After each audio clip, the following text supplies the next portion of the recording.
What if everything you thought you knew about reality was just the surface?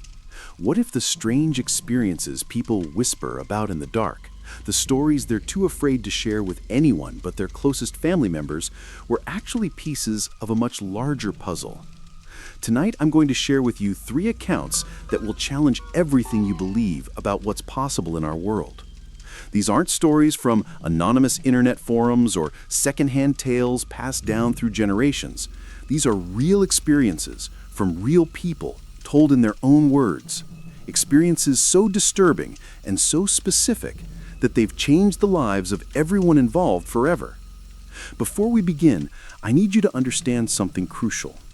The people sharing these accounts aren't conspiracy theorists or attention seekers.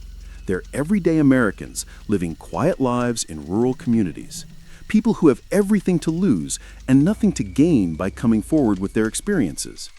They're mechanics and business owners, parents and professionals, people just like you and me who encountered something that shattered their understanding of reality. By the end of this video, you'll understand why these experiences matter, why the patterns we're seeing are too consistent to ignore, and what it might mean for all of us.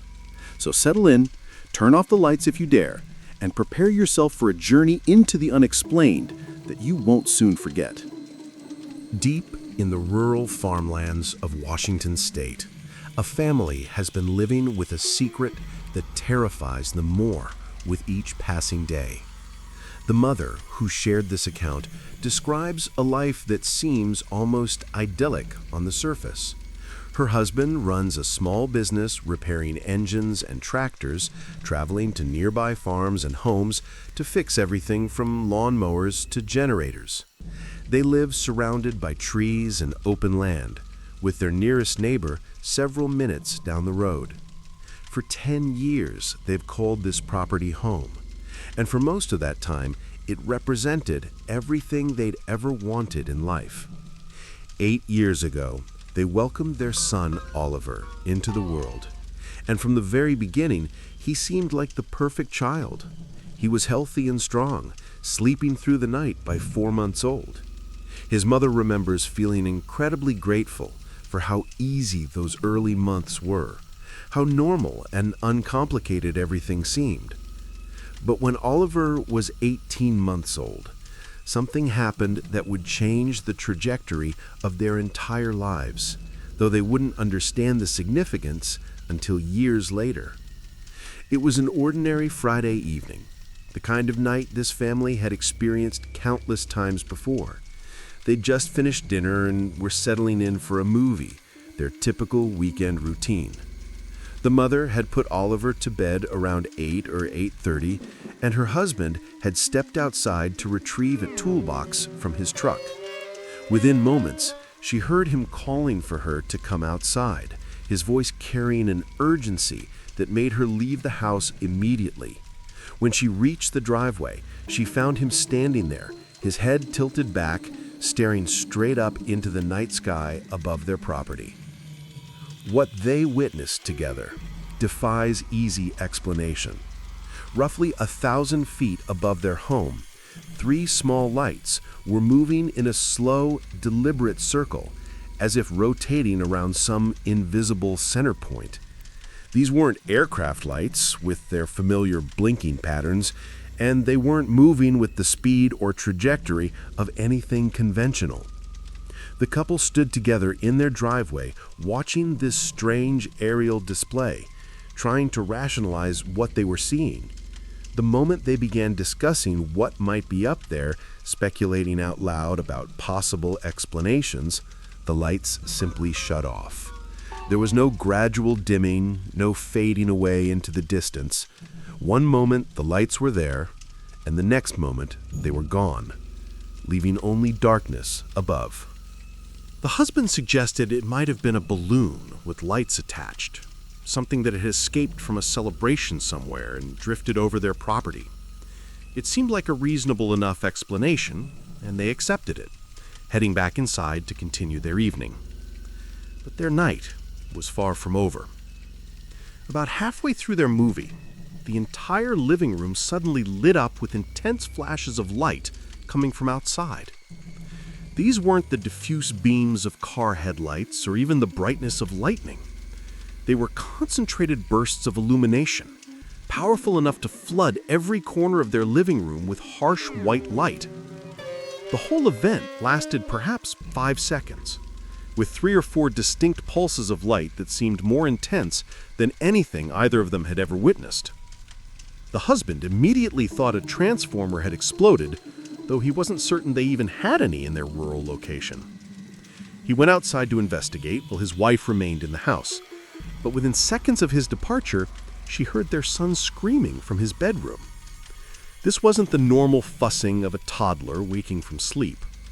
Oliver was standing in his crib, screaming with an intensity that suggested he was in physical pain.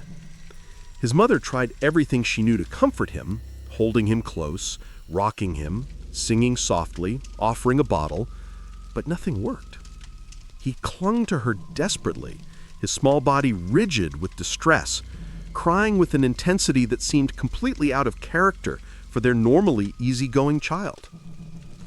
When the husband returned after about 10 minutes, having found nothing unusual outside, despite walking their entire property, they were both faced with the child in a state of extreme distress that neither of them could explain or alleviate. For hours, they took turns holding Oliver, trying every technique they knew to calm him down, watching helplessly as he remained inconsolable. It wasn't until 3 o'clock in the morning, as his mother was seriously considering taking him to the emergency room, that he finally began to settle.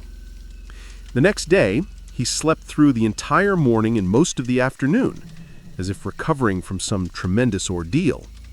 When he finally woke that evening, he seemed perfectly fine, leading his parents to assume he'd been suffering from a stomach issue or perhaps fighting off an illness.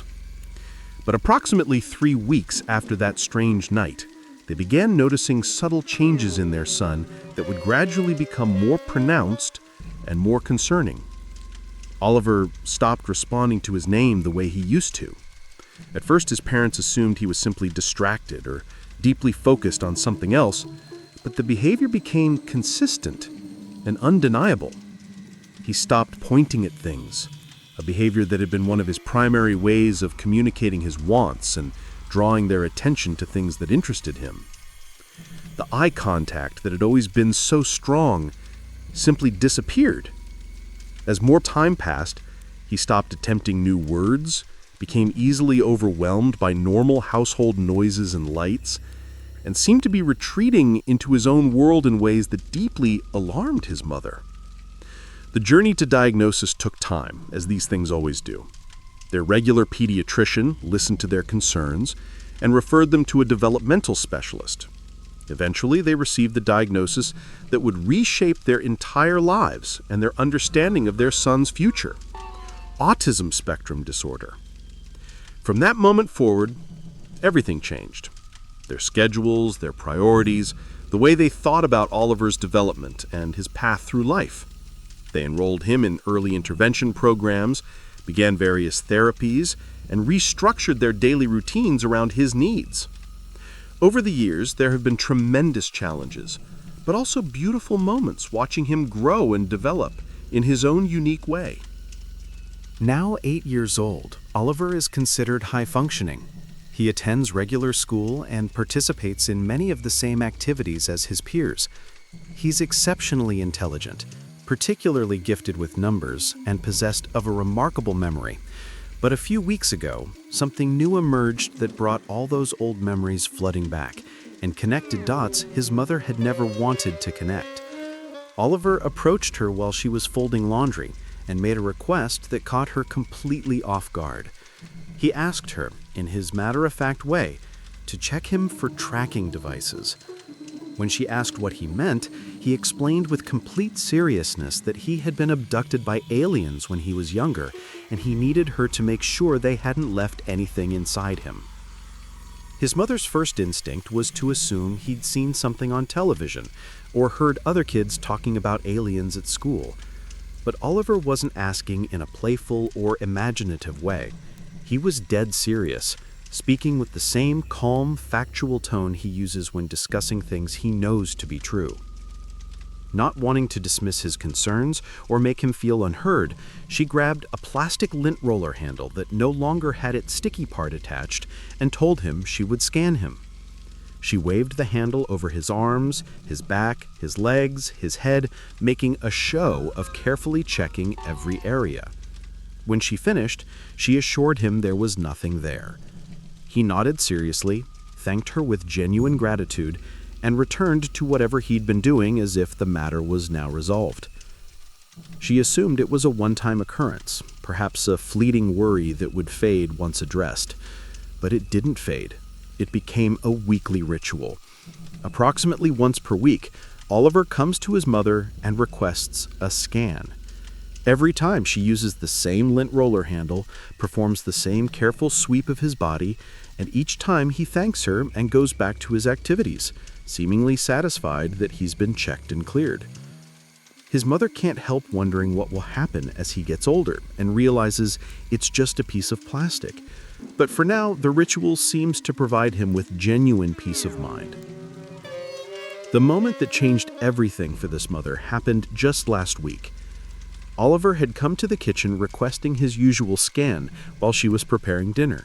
She dried her hands, retrieved the familiar plastic handle, performed the now routine check, and he thanked her and returned to watching cartoons in the living room. But as soon as he left the kitchen, a memory surfaced with stunning clarity. She suddenly remembered that night when he was 18 months old. The strange light circling above their property, the intense flashes that lit up their entire living room, Oliver's immediate and extreme distress just seconds after those flashes occurred, the hours of inconsolable screaming, the long, hard night, and his exhausted sleep the next day, the behavioral changes that emerged exactly 3 weeks later, the autism diagnosis that followed, and now, years later, her son's absolute conviction that he was taken when he was young and his need to be regularly checked for implanted devices. In her mind, everything suddenly lined up in a way that terrified her. She describes herself as a practical, grounded person, someone who doesn't jump to wild conclusions or believe in things without evidence. But she can't shake the feeling that there's a connection between all of these events, that they're too specific and too closely timed to be random coincidence. Her husband tells her not to worry, insists that nothing is connected, that she's seeing patterns where none exist, but she can't unsee what she's now seeing. She keeps putting pieces together that feel too precise to dismiss, but she knows she can't say any of it out loud to anyone outside her immediate family without sounding like she's lost touch with reality. She hasn't told anyone else yet, not friends or family or professionals. She's terrified to take Oliver to someone to discuss his beliefs about being abducted because she's afraid of what they might think, afraid they believe something is wrong with him or with her. But she also can't stop wondering, what if Oliver is right? What if something really did happen to him that night? What if the child who can't lie, who speaks in facts, and processes the world in such a literal way is actually remembering something real? Some stories are told so many times within families that they become part of the family's identity, woven into the fabric of who they are, even for members who weren't present when the events occurred. The account I'm about to share falls into this category.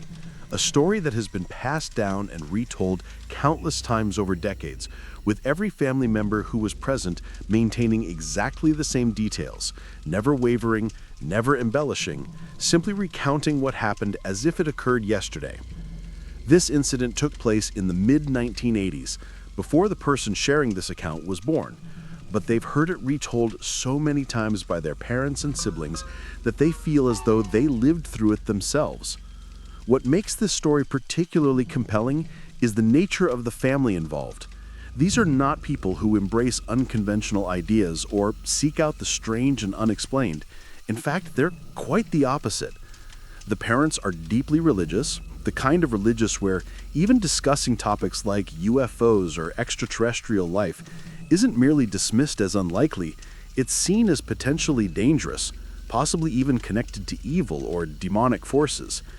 The father has worked as a mechanic his entire life, a practical, hands-on profession that deals in concrete problems with mechanical solutions. The mother spent her career in a medical office before retiring, surrounded by science and evidence-based practices. They're straightforward, no-nonsense people who are skeptical of most things they hear in the media, and even more skeptical of scientific claims that contradict their religious worldview. They don't believe in evolution, or accept mainstream scientific understanding of the universe's age, which gives you a clear sense of how they process information and what they're willing to accept as true. For people like this to have the experience they had, to maintain their story with absolute consistency for nearly 4 decades, and to stick by it despite knowing they could face ridicule or judgment from their church community and social circle, is remarkable in itself. They would never fabricate such a story, and they've undoubtedly worried about how it might affect their standing in their community if it ever spread beyond their immediate family. Yet they've never changed a single detail, never backed away from what they witnessed, never tried to rationalize it into something more acceptable to their worldview. The incident occurred in the middle of summer. The family had attended a reunion at their church earlier that day and stayed afterward to help with cleanup, a typical act of service for people deeply involved in their religious community. According to the mother's recollection, they arrived home in the early evening, probably around 5 or 6 in the afternoon. The sun was still up, though the sky had that overcast quality that sometimes settles in during summer. Not rainy, but gray and slightly hazy, the kind of afternoon where the light feels diffuse and flat. At the time, their daughter was 9 years old and their son was 6. The 2 children were outside doing what children do on summer evenings in rural areas, riding their bikes around the driveway and through an empty field adjacent to their house. It was an absolutely ordinary moment, the kind of peaceful domestic scene that plays out in countless homes across the country every single day. But that ordinary moment was about to become something their family would never forget and could never fully explain. The daughter came running into the house with the particular kind of excitement that children display when they've seen something unusual, calling loudly for her parents to come outside and look at something in the sky. She was insistent and animated, describing something huge that they needed to see immediately. The father was the first one out the door, and according to his own account, it took him several seconds to fully register what he was looking at. The mother emerged behind him, and they stood together in their yard, staring upward at a massive object moving slowly across the sky from south to north. Their description of this object has remained completely consistent across nearly 40 years of retelling. They describe it as triangular in shape, dark in color but with a metallic quality to its surface, and enormous in size, larger than any conventional aircraft or blimp either of them had ever encountered. But what struck the father most profoundly was the complete absence of sound. This massive object was moving through the air in total silence, gliding smoothly with no engine noise, no air displacement sounds, nothing that would indicate conventional propulsion. He noted what appeared to be windows or panels along the underside, but there were no lights visible, no blinking navigation markers, nothing that would identify it as a standard aircraft. Initially, before it passed directly overhead, they genuinely considered that it might be some kind of blimp or dirigible, trying to fit what they were seeing into a familiar category. But as it drew closer and they could see it more clearly, both parents became certain that whatever this was, it was clearly solid and metallic, definitely not a gas-filled envelope that could qualify as a blimp. It was flat and wide, with crisp edges and a geometry that didn't match anything designed to float through lighter-than-air principles. The speed was remarkably slow, and it was flying low enough that they could have easily seen surface details like seams or rivets or panel lines if such features had been present, but the surface appeared seamless and uniform. Their son, still riding his bike in the field, seemed completely oblivious to what was unfolding above him, focused on his own childhood activities. But once the parents realized this object was going to pass directly over their house, the mother called out for him to come inside immediately. He turned his bike around and began pedaling toward them, and that's when everything changed in an instant. Just as the boy was riding up the driveway toward the house, everyone present heard a sound unlike anything they'd experienced before or since. The father describes it as a single deep pulse, almost like a massive compressed air cannon discharging, but on a scale that seemed impossible. It wasn't loud in the traditional sense of being painful to the ears like an explosion would be, but rather a heavy wave of pressure that they felt as much as heard, a sensation of force moving through the air. The moment that sound occurred, their son suddenly fell from his bike.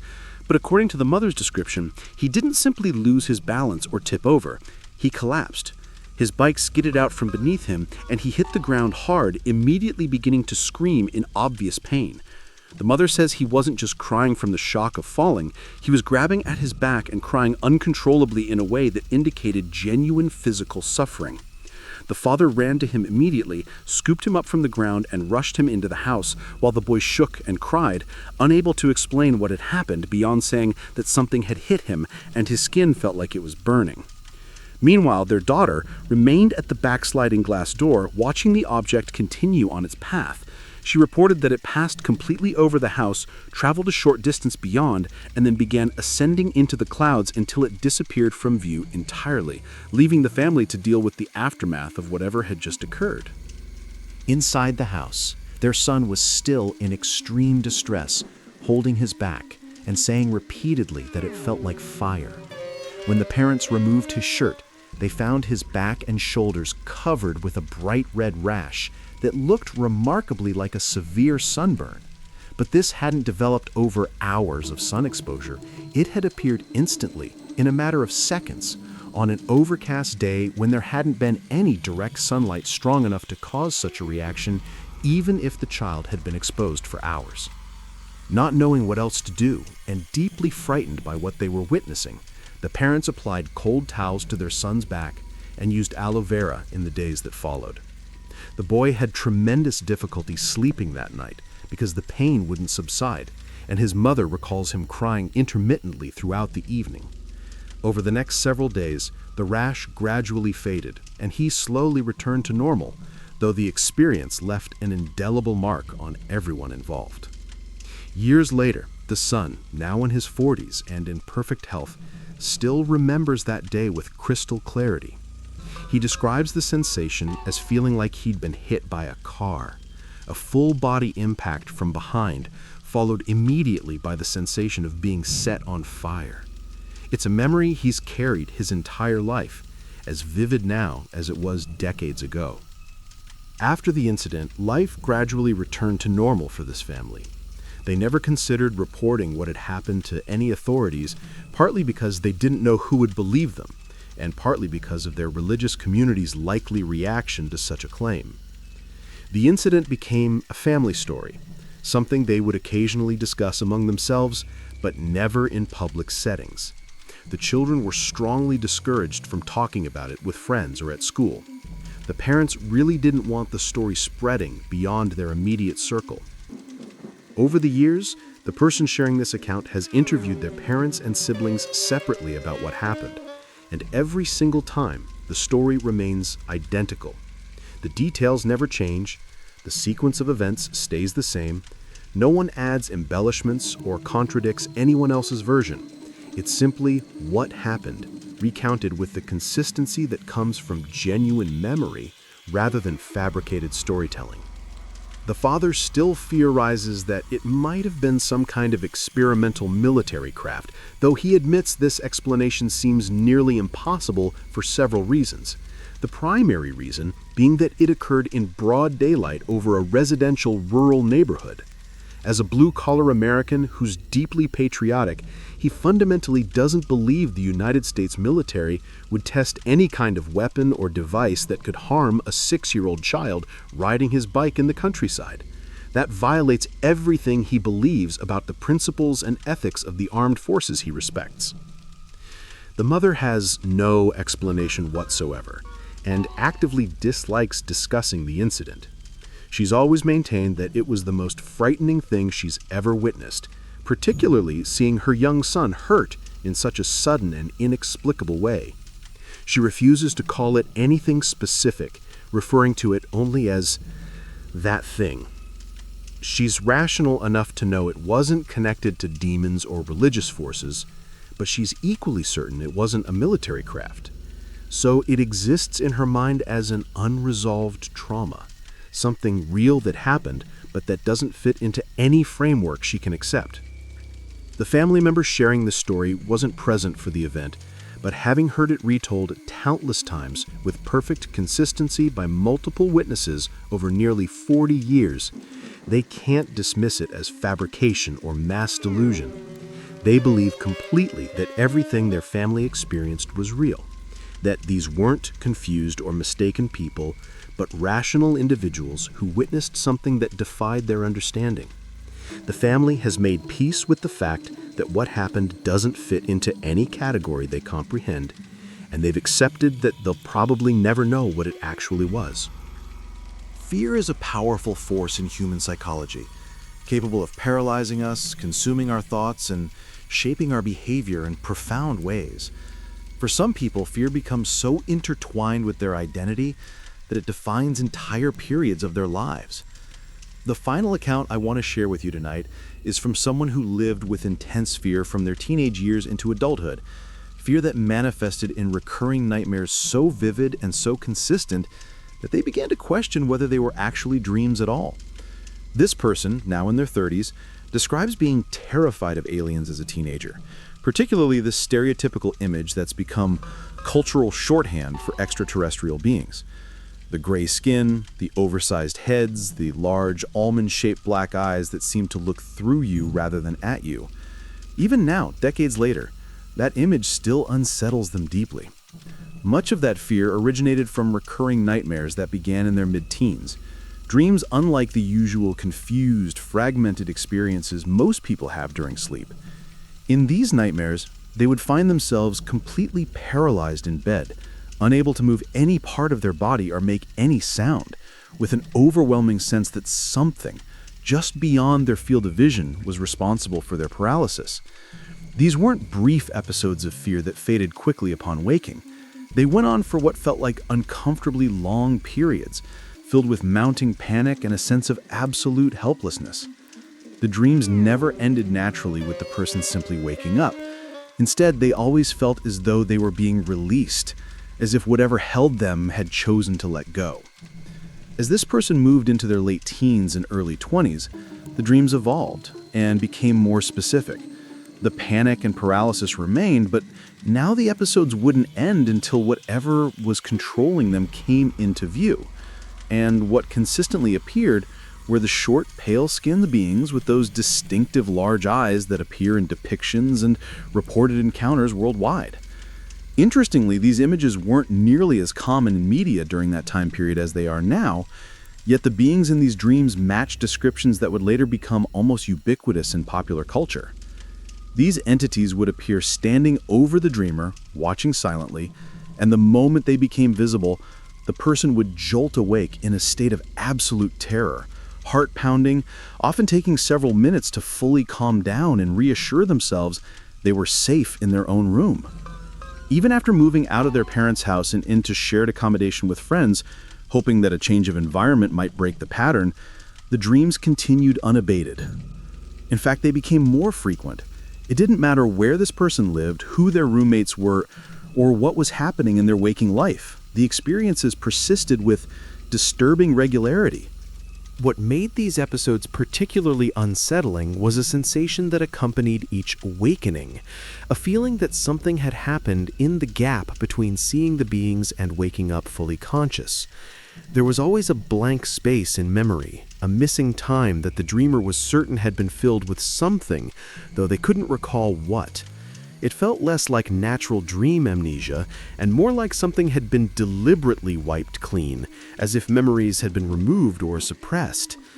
This pattern continued for years, and by their early 20s, this person had resigned themselves to viewing these episodes as adult night terrors, perhaps their particular expression of a deep-seated phobia.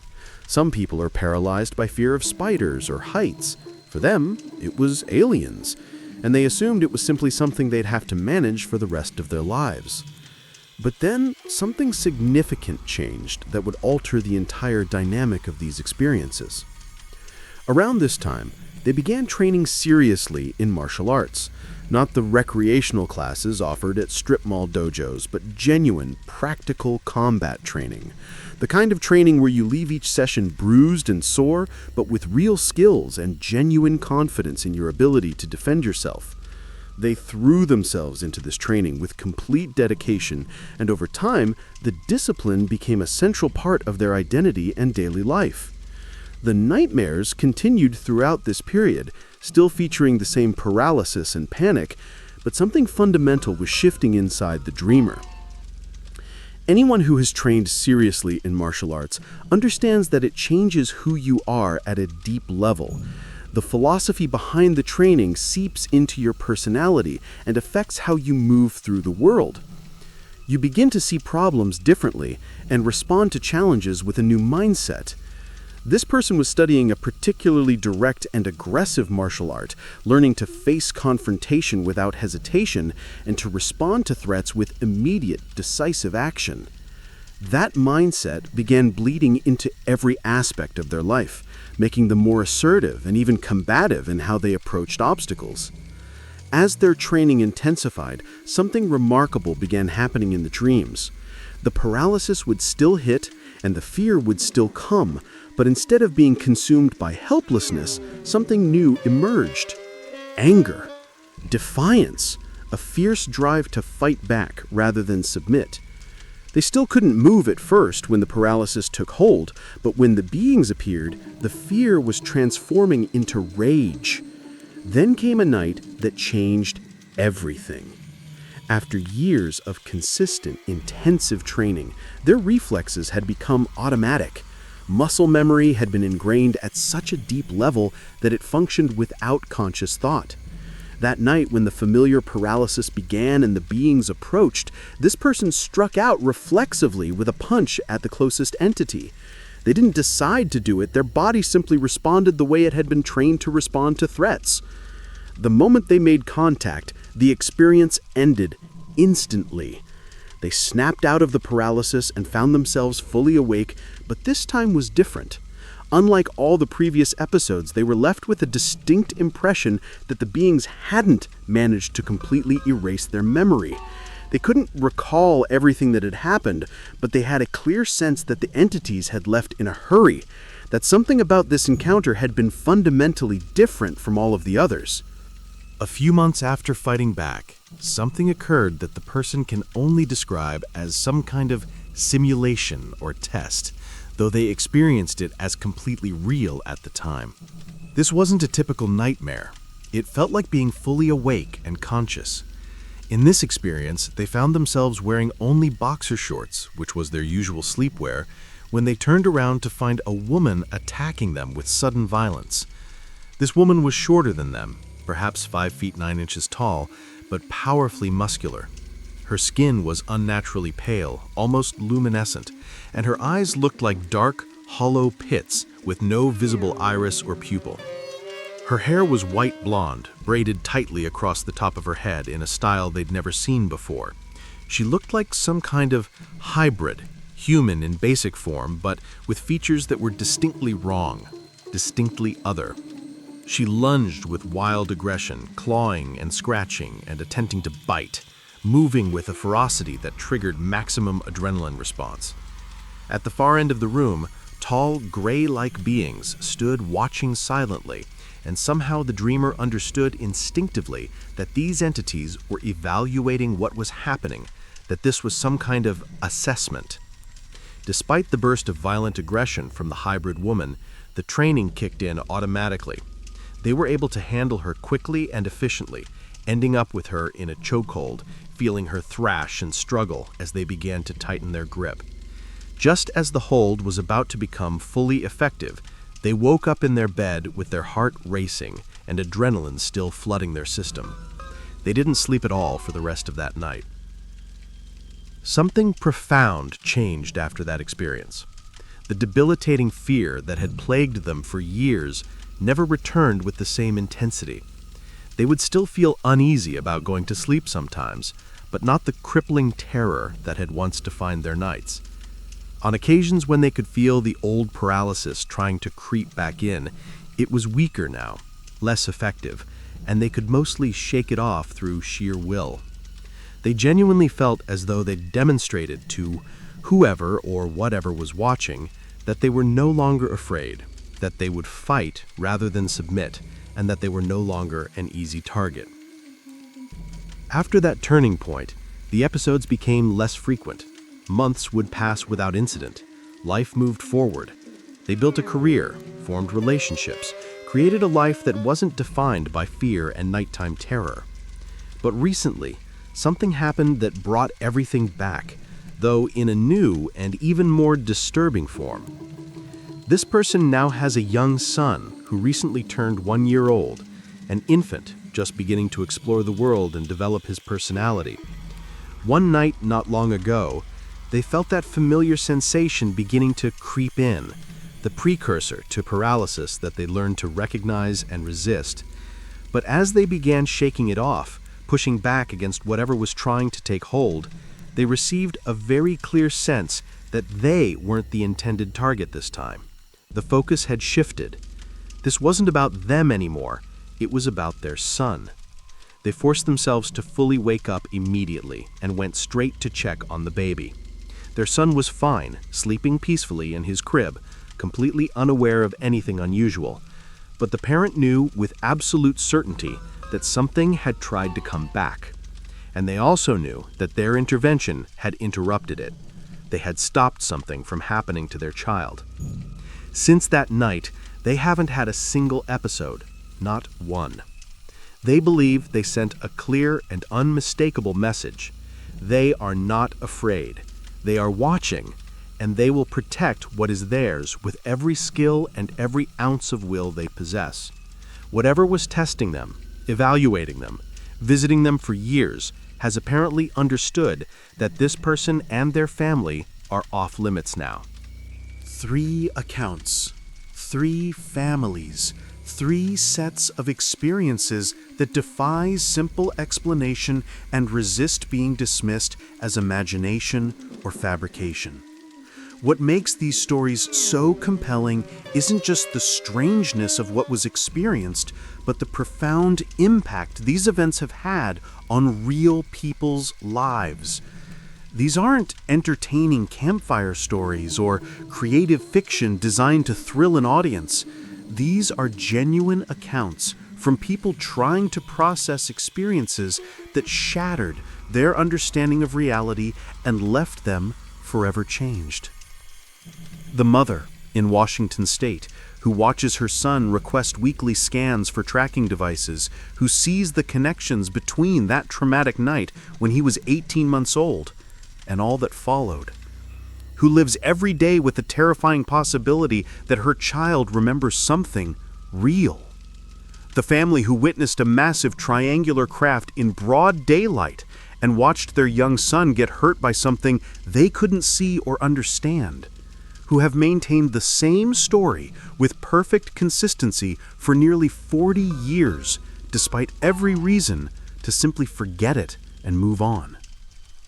And the person who fought back against years of terrifying experiences, who refused to be a victim, and who now stands guard over their young son with the absolute certainty that they won't allow whatever visited them for so long to touch their child. What are we to make of these accounts? What does it mean that so many people across different times and places report experiences with such similar elements? The paralysis, the missing time, the profound changes that follow encounters, the targeting of children, the consistency of descriptions despite people having no connection to each other. We can dismiss individual accounts. We can explain away single incidents as sleep paralysis or night terrors or misidentified conventional phenomena. But when we step back and look at the larger pattern, when we see the same elements appearing again and again in accounts from people who have nothing to gain and everything to lose by coming forward, we have to ask ourselves whether something genuine is happening that we simply don't understand yet. These families aren't asking you to believe them. They're not seeking validation or attention. They're simply carrying the weight of their experiences, trying to make sense of events that don't fit into any framework our society readily accepts. And perhaps that's the most important thing to remember as we navigate these strange and unsettling accounts. Real people are living with these memories, raising children while carrying the burden of questions they can never fully answer, looking up at the night sky with a different understanding than most of us have of what might be looking back. Thank you for listening to these accounts with an open mind. Whether you believe every word, remain skeptical, or find yourself somewhere in between, I hope you'll treat these stories and the people who lived them with the respect they deserve. If you've had experiences you can't explain, know that you're not alone. And if you haven't, perhaps tonight you'll look at the stars a little differently and wonder what other families out there are seeing things they can't explain and carrying secrets they're afraid to share. Until next time, stay curious, stay skeptical, but most importantly, stay open to the possibility that reality is far stranger and more complex than we've ever imagined.